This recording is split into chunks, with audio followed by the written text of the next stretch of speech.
Hey everyone, welcome to our video series, Canal Days, and thanks for joining us for today's episode of the St. Anthony of Padua Church in Chicopee, Massachusetts.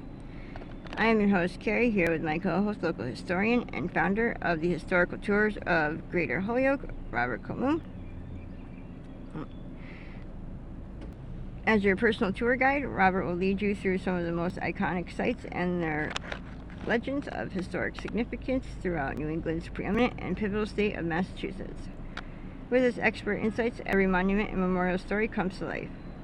Afterwards, don't forget to check out his website, holyokecanaltour.org, to access the full Canal Days video and podcast series, and also check out his free in-person public tours he offers throughout Western Mass, and the 2025 schedule for these special events. You can also book personalized private tours for groups of all sizes tailored to your interests. To discover all that and much more, remember to log on to holyokecanaltour.org. Going to see St. Anthony's Church. We're looking at the modern church from 1971. The rectory is in the back there, so we'll make a perimeter walk.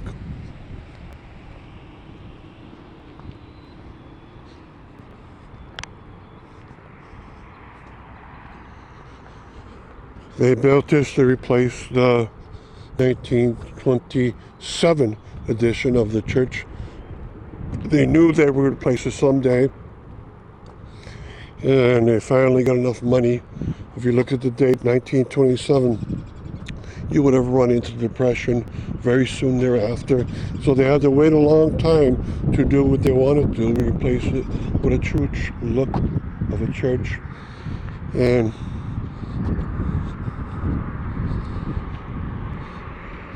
they replaced it with this very nice one. It's a nice church to go inside. It's very beautiful.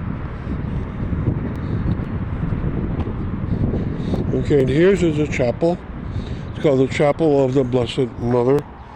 Right, so it's a chapel that's attached to the actual church itself.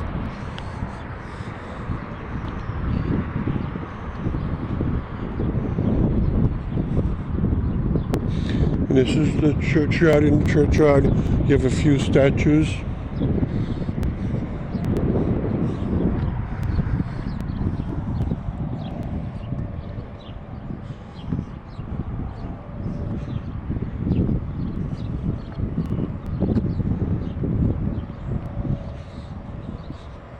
Okay, St. Anthony of Padua Church.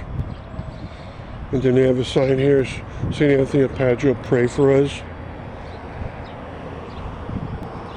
And the cornerstone, very modern style to it.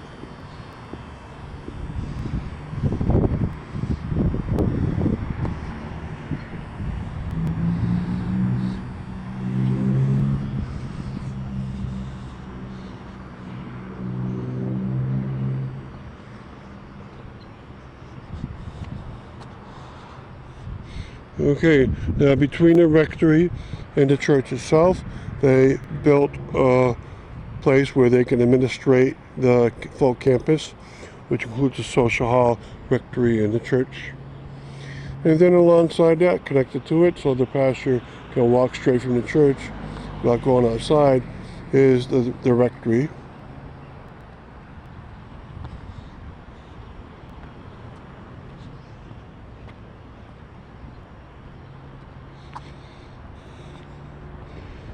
And the rectory is much older than the church. The rectory's from about, I believe, the 1930s or so. You can see the brick style is different.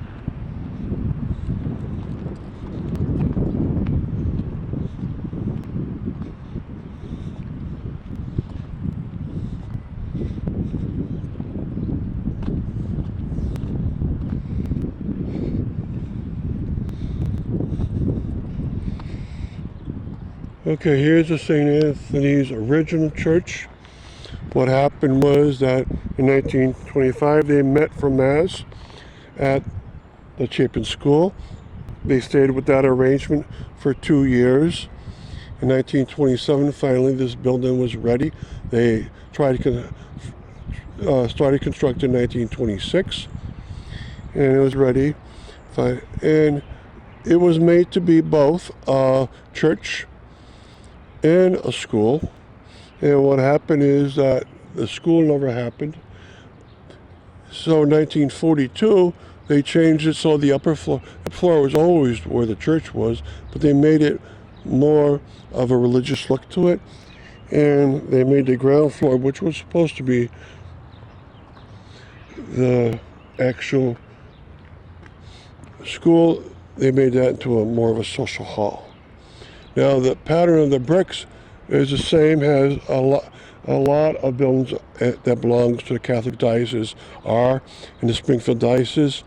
The reason why they like this herringbone pattern or cross pattern with dark blue bricks interposed with the clay red bricks. And it has an established St. Anthony's.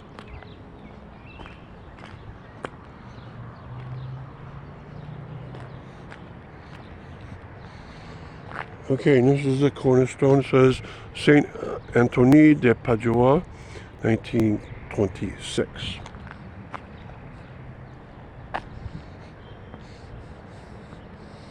And this is a statue of Mother Mary, Holy Mary, Mother of God, pray to Jesus for us.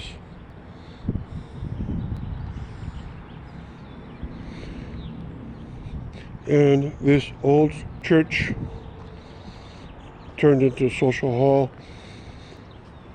has a nice back to it too, and a nice story to it. So we'll walk down over there. Now the streets that border are St. Anthony Street.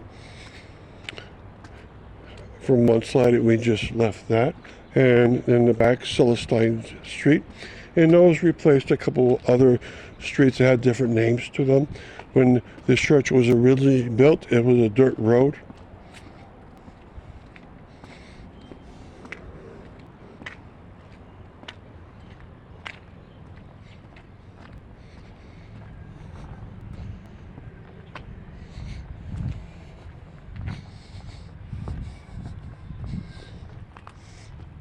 Okay, and this is the back of the St. Anthony's. You can see they make it very religious looking. Now, the pastor in 1925 to 27 would live near the Chapin School, but 1927 he needed a place to live near the church, and he lived right in this building here. And he would live in a place right near the sacristy, which is over this corner here. There was a little room made for him in that location. Okay, now we're on the last of the four sides, are back to the original location. And this is the garage and parking lot for the pastures. Okay, so they did a good job of changing over the various units. And I'm going to have a tour on here to celebrate its 100th year, because that happens 1925 to 2025 is 100 years.